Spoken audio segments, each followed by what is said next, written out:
नमस्कार साथियों, एक बार फिर से आप सबका हार्दिक स्वागत है टारगेट इंग्लिश ऑफिशियल पर।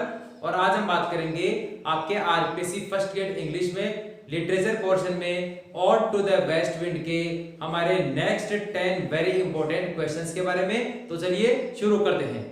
लास्ट के 6 क्वेश्चंस में मेरे प्रीवियस वीडियो में आप लोगों के लिए अपलोड कर चुका हूं इस पॉइंट के, और अब बात करेंगे क्वेश्चन नंबर 7 और वेरी इंपॉर्टेंट कौन कौन से 15 क्वेश्चन होने वाले हैं। चलिए शुरू करते हैं। नंबर 7 पे आपके क्वेश्चन है, इन this poem west wind is the symbol of. यहां पूछ रहा है आपको वेस्ट विंड इस पोएम में किसका सिंबल है, and your answer will B west wind is the symbol of power, revolution and courage. यहां आप अच्छे से देख लें, यहां इस पोएम में पोइट पीबी शैली वेस्ट विंड को सिंबल बताता है पावर, रिवॉल्यूशन एंड करेज का। मूव करते हैं next one, question number 8, what is and और व्हाट आर द मैसेज और मैसेजेस इन दिस पोएम। और इस पोएम में पीबी शैली क्या मैसेज रीडर को देना चाहते हैं।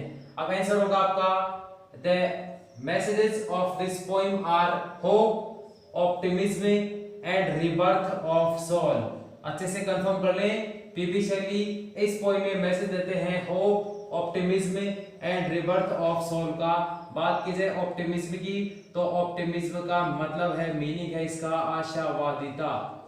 माने अपने रीडर को इस पोएम में PB Shelley hope, optimism and rebirth of soul का मैसेज देते हैं। मूव करते हैं क्वेश्चन नंबर 9 पे, if winter comes can spring be far behind. बहुत ही फेमस आपका ये कोटेशन है, आपको अच्छे से कंफर्म करने इस चीज को। If winter comes can spring be far behind, इस लाइन में पोइट पीबी शैली जो है वो कौन से फिगर ऑफ स्पीच का, आप अच्छे से इसमें कंफर्म कर लें, इस लाइन में कौन से फिगर ऑफ स्पीच को यूज किया गया है। And the answer will be rhetorical question. If winter comes can spring be far behind, इस लाइन में rhetorical question figure of speech को यूज किया गया है। ये बात आप अच्छे से कंफर्म कर लेना, क्योंकि ये लाइन बहुत ही इंपॉर्टेंट लाइन आप लोगों की पोएम में होने वाली है आप लोगों के लिए। मूव करते हैं क्वेश्चन नंबर 10 पे, the word thou found in this poem refers to. Means thou word जो है वो इस पोएम में किसको रेफर करता है, and the answer will be the West wind, not autumn. इसको आप अच्छे से देख लें एक बार। यहां इस पोएम में पोइट दाउ वर्ड जो है उसको किसके लिए यूज करता है, वेस्ट विंड के लिए, ऑटम के लिए नहीं। ऑप्शन में आपको ऑटम भी मिलेगा, but your correct answer will be the West Wind. Move करते हैं नेक्स्ट वन पे, question number 11, in this poem the pestilence stricken multitudes are. अब ये बहुत ही इंपॉर्टेंट और अच्छा क्वेश्चन है आपके पोएम से। In this poem the pestilence stricken multitudes are, इस पोएम में PB Shelley pestilence stricken multitude किसको बोलता है, किसको कहता है, and the answer will be leaves. In this poem the pestilence stricken multitudes are the leaves.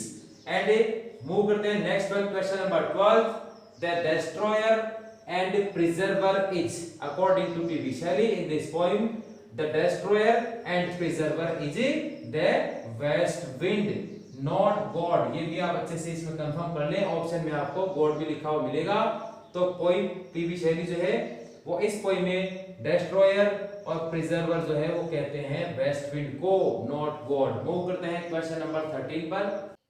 Next आपका question number 13, which body of water was woken up by the West wind. इस poem में water body ऐसी कौन सी है जिसको कि waste Wind के द्वारा वोकअप किया गया, and your answer will be the Mediterranean सी।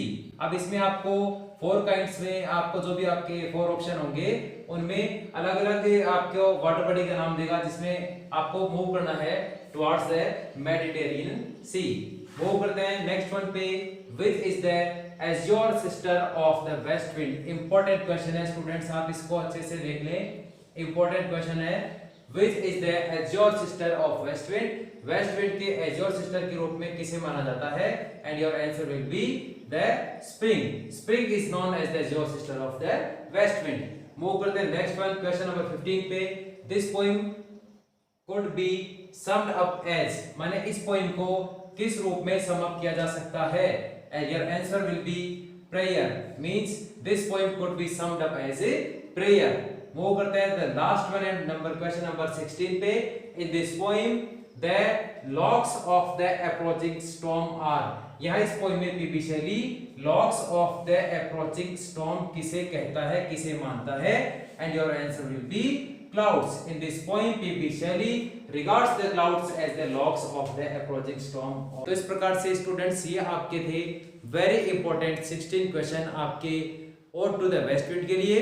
और मेरा बार बार प्रयास है, जैसे कि मैं आपको बार बार कहता हूँ कि सभी पोइम्स के वेरी इंपॉर्टेंट 10 to 15 क्वेश्चन मैं आप लोगों के लिए हर सेशन में लेकर आ रहा हूँ। और बराबर मेरा प्रयास रहेगा कि आप लोगों के लिए वो पूरे पॉसिबल क्वेश्चन आप लोगों के लिए लेकर आऊँ जो कि आपके पॉइंट ऑफ व्यू से इंपॉर्टेंट होंगे।